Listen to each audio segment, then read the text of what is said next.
سيارتي محتاجات. سيارتين وقع عليها؟ والله ما يمكن يا ربي. Look at those fires. شو الدهمات. شلون وقع عليها؟ لا شارع مسدود. شلون تحترق؟ Right on the highway, it looks like. Highway out of the airport. Going to the airport, yeah. وقعت على السيارات. And this is it again. This is before the bombs dropped. Take a look at that. Wow. That's amazing. Laser accurate. Exactly. Honestly, it just shows that he can push the button on whoever he wants at any given time. I think that's maybe what this was about. Oh yeah, I mean, we bombed. They tried to take over our embassy. We're going to bomb them. So it's just back and forth. What's going on now? So it's a great video of before the bombs hit and then afterwards while somebody was riding by, showing the explosions. Yeah, I mean, Soleimani was not only the orchestrator of a lot of the insurgencies and the stuff that went on there, but he was the purse strings. He was the guy that funded things. So, I mean, wow, what a tactical strike that was. Oh, it was. And it was a great video. And I thank everybody for now joining us here on the Bill Mason Show. And we have a powerful show for you tonight, showing what's going on in the Middle East. Things are really heating up over there. The entire military is on high alert in the Middle East and around the world. So what do you think is going on, Bill? It looks to me like it is a flexing of the muscle. I mean, for me, as an outsider looking in, I don't really know militarily what level we are, but I know we're fully capable in several countries around the area as far as Navy SEAL teams and some of the best pilots in the world ready to scramble. Mm-hmm. So I think this is kind of maybe meant to put Iran back in its box. And if it doesn't, it could be an issue. And of course, you have the House who's saying, "Oh, we weren't notified, and no one told us this, and no one told us that." But we've seen how Democrats handle an embassy overrun like Benghazi. We've seen how Democrats make that happen, and they fail. So this is a non-failure, and I think it's like really important to show the rest of the world that don't do this. This is not smart. You should probably not attack a U.S. embassy anywhere. Yes, I agree. So, I mean, Soleimani was the most decorated general they have. It's like taking out our Secretary of Defense or taking out General Mattis that we had before or Chairman of Joint Chiefs of Staff. So he's been powerful in Iran. Yeah, I mean, in the pecking order, I think he's fourth down. Like, if everyone else got assassinated, he would basically become president. I mean, it was a tactical strike, definitely. It was. And we have some more video to show you. The video we're going to show you now is the aftermath and what these missiles did to the cars. So here we go on that. Look at that. There's nothing left. Yeah, there's not much. It's hard to identify what that is. Yeah, they have a finger showing his ring, supposedly. Yeah. So. I think they're going to be scraping DNA off of every part of that SUV. Yes, so it's something else. So the two cars was blown to smithereens, and tonight they're actually went after a couple other people too as well. Can you tell me more about that, Bill? Yeah, I heard that they were trying to escape to the Syrian border, and I think they were militia leaders. So apparently Iran, I remember we talked about it in another episode, and I was saying, what is that other flag, that white flag with the circle and the triangle? Mm-hmm. That's actually an Iranian militia flag, okay? So kind of like the equivalent of like a Islamic Jihad join us now flag. Mm-hmm. To, I don't read, Islamic writing or whatever, but I've had someone else tell me that, yeah, that's an Iranian militia flag, along with the Hezbollah. So Hezbollah has been a join us now type of thing as well. And they get a lot of young people who have nothing to live for and willing to die, and they all show up when called because there's nothing else to do in that region, let's be honest. Right, that's true. I mean, I think Trump made the right call to take him out. What do you think? I think it's going to be controversial at this point because no matter what Trump does, if Trump brushes his teeth, at 9 instead of 6 in the morning. I think it's controversy, but this became something that an embassy was attacked, and he knew who orchestrated it. He could follow the line, and he knew where the guy was, and he pushed his button.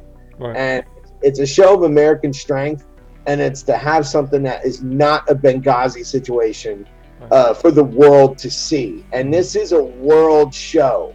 I mean, everyone in the world has seen how accurate, quick, and deadly we can be. So hopefully this changes the view of America. Yes, I hope so too. And President Trump spoke today, or earlier today, about 4 hours earlier. I'm going to play that clip real quick. Here he is. President, my highest and most solemn duty is the defense of our nation and its citizens. Last night, at my direction, the United States military successfully executed a flawless precision strike that killed the #1 terrorist anywhere in the world, Qasem Soleimani. Soleimani was plotting imminent and sinister attacks on American diplomats and military personnel, but we caught him in the act and terminated him. Under my leadership, America's policy is unambiguous to terrorists who harm or intend to harm any American.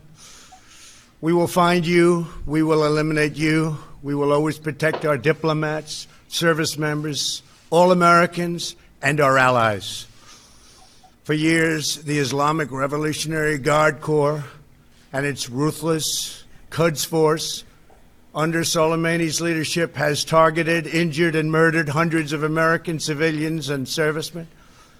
The recent attacks on U.S. targets in Iraq, including rocket strikes that killed an American and injured 4 American servicemen very badly, as well as a violent assault on our embassy in Baghdad, were carried out at the direction of Soleimani. Soleimani made the death of innocent people his sick passion, contributing to terrorist plots as far away as New Delhi and London. Today we remember and honor the victims of Soleimani's many atrocities, and we take comfort in knowing that his reign of terror is over. Soleimani has been perpetrating acts of terror to destabilize the Middle East for the last 20 years. What the United States did yesterday should have been done long ago. A lot of lives would have been saved. Just recently, Soleimani led the brutal repression of protesters in Iran, where more than 1,000 innocent civilians were tortured and killed by their own government. We took action last night to stop a war. We did not take action to start a war. I have deep respect for the Iranian people. They are a remarkable people with an incredible heritage and unlimited potential. We do not seek regime change. However, the Iranian regime's aggression in the region, including the use of proxy fighters to destabilize its neighbors, must end, and it must end now. The future belongs to the people of Iran, those who seek peaceful coexistence and cooperation, not the terrorist warlords who plunder their nation to finance bloodshed abroad. The United States has the best military by far anywhere in the world. We have the best intelligence in the world. If Americans anywhere are threatened, we have all of those targets already fully identified, and I am ready and prepared to take whatever action is necessary. And that in particular refers to Iran. Under my leadership, we have destroyed the ISIS territorial caliphate, and recently American Special Operations Forces killed the terrorist leader known as al-Baghdadi. The world is a safer place without these monsters. America will always pursue the interests of good people, great souls, while seeking peace, harmony, and friendship with all of the nations of the world. Thank you. God bless you. God bless our great military, and God bless the United States of America. Thank you very much. And there he is. There's President Trump talking about today or yesterday's events. Looks like we're and ready to go whenever they try anything. Yeah, cocked and ready to go is under us. I mean, there's Iowa-class battleships, one in the Mediterranean, there's one in the Indian Ocean, there's carrier groups in the region. Like, I think each carrier group scrambles 80 jets if it needs to. I mean, this is no joke. So Trump's move of rebuilding the military and fully funding these guys and giving them what they need was for situations like this, right, where maybe we don't have to fight because we're so ready to fight. Mm-hmm. And we're ready to fight. I don't think Iran's going to let this go. So I'm looking for either a drone strike against us or maybe a Hezbollah strike against us. Oh, you're thinking like local on United States soil? I'm thinking they go for Israel to just piss us off. But I mean, no, they want to hit us directly. They don't want to hit Israel. What's that? I think they'll hit us directly. I don't think they'll hit Israel. Wow, that would be war without restrictions if they hit U.S. soil. Yeah. Well, not necessarily U.S. soil, maybe U.S. bases in the region, but I know they have sleeper cells in the United States. So. Oh, sure. Hezbollah is in Detroit, where, what's her name? Talab. Right. Talab has Hezbollah people show up at her rallies. Right, exactly. I know. I mean, there are some family members that I know got married to Iranian that, who knows, they might be sleeper cells. Who knows what's going on. Yeah, unreal. So hopefully that won't happen. But I think they will maybe hit some place in the Middle East directly at us, not necessarily Israel, because they always want to hit Israel. I think Egypt and Libya had similar incidents. It wasn't a full-blown attack, but I had a tweet come across my screen that the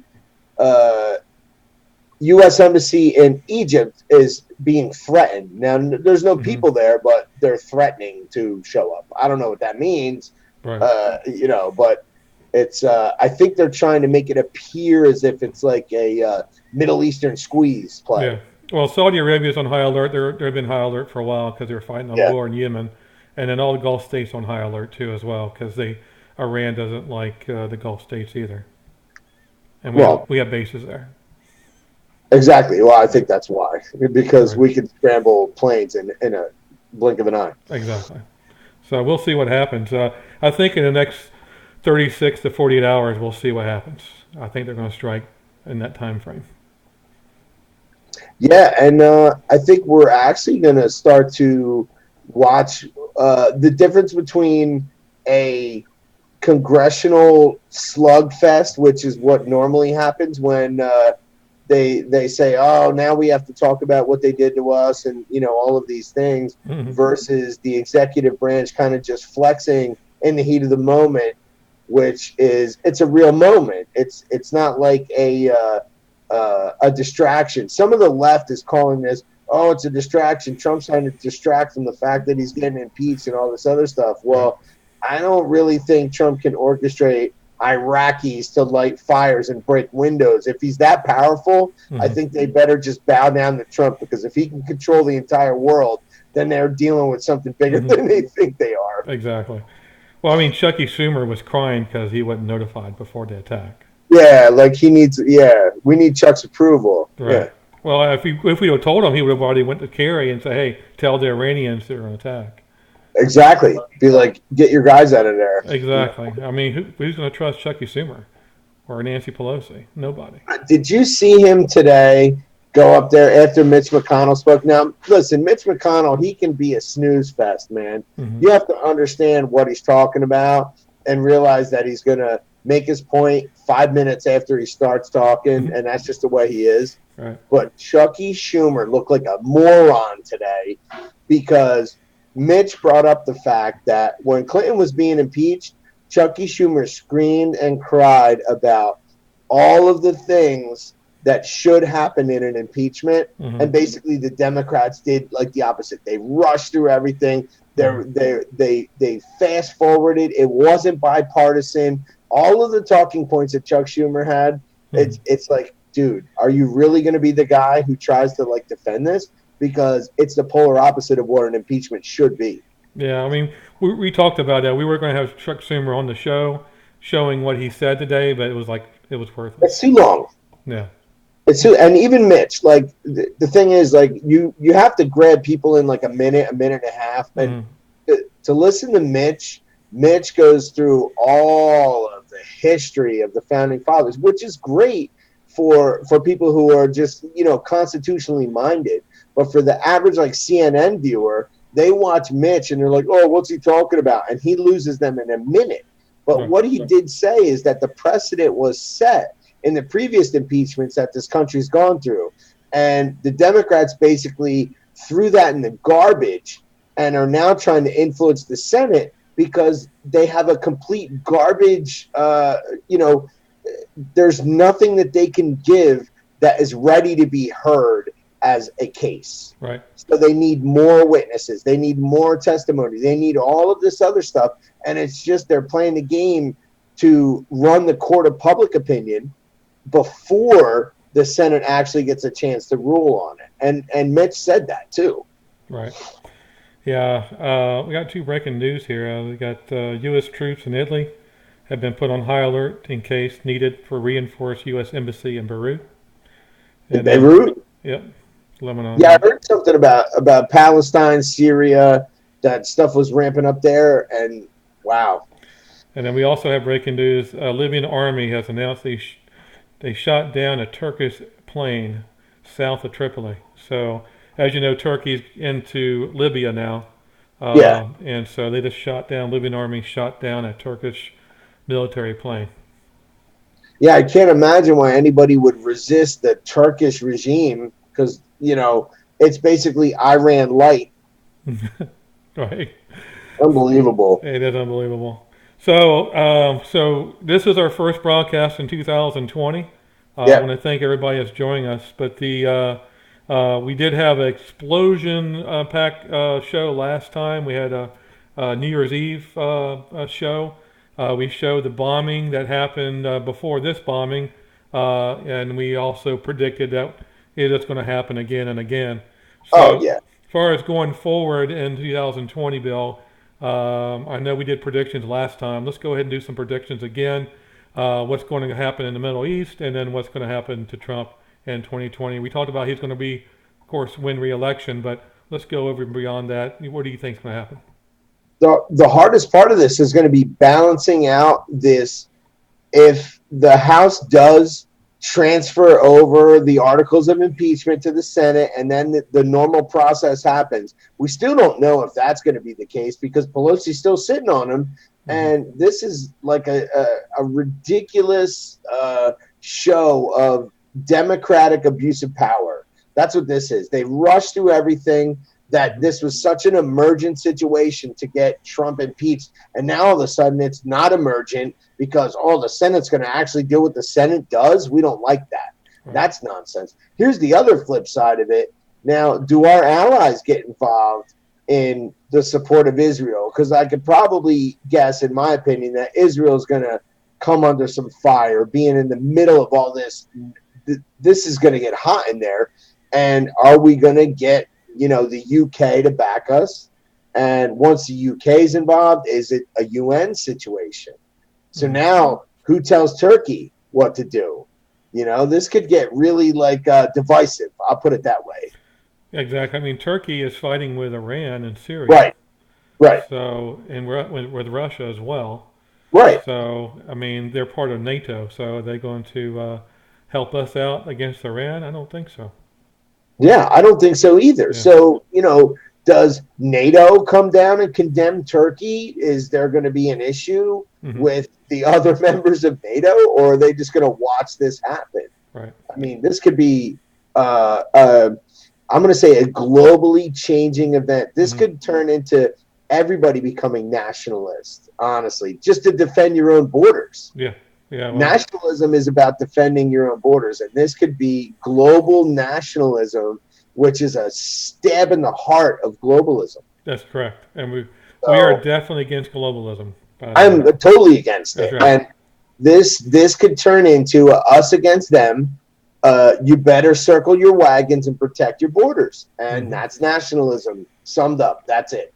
Well, what do you think about this? I mean, this conspiracy theory that Kerry told Iran tried to embarrass Trump by attacking the embassy. I mean, that could be a play there that they're having, other telling other nations to make us look bad, so he looks bad in the public eye. Sure. Well, if you think about what's transpired with Donald Trump, there has been nothing but court of public opinion. There hasn't Hmm. been actual treason. There hasn't been actual charges. Like everything is a summation of slander and smear campaigns. And Hmm. it's if you really are on the global level and you're losing, which you are, because Trump is kicking the shit out of most people in the globalist market. And Hmm. if he hasn't kicked your ass yet, he's going to. Right. So you're circling your wagons trying to protect yourself, and all you have is the court of public opinion. Can we Hmm. make him look bad for another minute, another day? Hmm. I mean, honestly, it's going to end, and it's going to be the shining light of what has he accomplished? What has he done? Did he do his job? Did he complete? All his Hmm. promises will be kept at the end of this term. It's amazing. Yeah, First ever. because John Kerry's been over to Iran like 6 or 7 times already, I think talking he's to him. pretty pissed that his main man got killed. Exactly right. He's That was about his guy. yeah, that was his man. I mean, he wants he was trying to get Iran to make us look bad. Well, not only that, I Iran can do whatever they're going to do on the global stage because they don't have anything to lose. Hmm. If you look at Iran, they could become nuclear and fail at that. They can be global terrorists and blame other people. Hmm. They're not a contributor in the global economy, realistically. I mean, they have some oil reserves, but they're not a global exporter. Realistically, they're crappy at doing whatever they do. And I feel bad for their people because Iran can be turned around and actually function, but there's so many people at the top that won't let it happen. You Hmm. know, they want to make people feel oppressed and marginalized and be just like the point of don't touch me or I'll explode. Hmm. That's what Iran is become. So in the eyes of the world, what do they have to lose other than being terrorists? That's Right. it. Yeah, I mean, the Democrats love Iranians, but why? I mean, because It's weird. they beat their women. They can't drive. They I throw mean, gays off the rooftops. yeah, it doesn't make sense. Like these people in Los Angeles that are LGBTQ types, they're just like, yeah, Iran, we should not be persecuting Iran. We should not be sanctioning them. We're Hmm. like, do you know that they throw gay people off rooftops? Right. There was a woman that came on saying, "Please, please don't attack us. We're sorry." Who Yeah, did that? I forgot who it was. Some I, famous. I don't know either. I mean, No. the media blitz, the hardest thing I think in this world is to get viable information, Right. actual stuff that you can digest and tolerate. And it's stuff like us. Like we're I'll consider us citizen media where Hmm. we take as much as we can from as many sources, compile it, and try to talk about it without a spin. And we are like the very tiny, minuscule portion of what's out there. Most people just put CNN on and go, "Oh, lie to me. I Oh yeah. love you." Yeah. Yeah, And they do lie. They lie a lot. it's sad. Yeah, it is. Well, the what's coming up next? I mean, our show is normally on Tuesdays and Thursdays. Yep. Sometimes we're on Friday, like we are tonight. But Tuesdays and Thursdays, make sure you check us out. Please subscribe. And Bill, do you have any last words? I want to be the filter for everybody that I want to explain what's going on. I want to be the guy that lets you be part of, the informed. If you want to be informed, be a part of us because we're trying. That's right. And then we love to have people on our show. We encourage people from right or left to be on our show. So we're going to get more and more people on our show this Give you an year. invite, just let us know. Just let us know. We'll put you on our show. We'll see what we can do. and we'll talk about your issues as well. So I think if you're watching us, it's been a great evening, and be careful out in the world, and we'll see you next time. Signing off.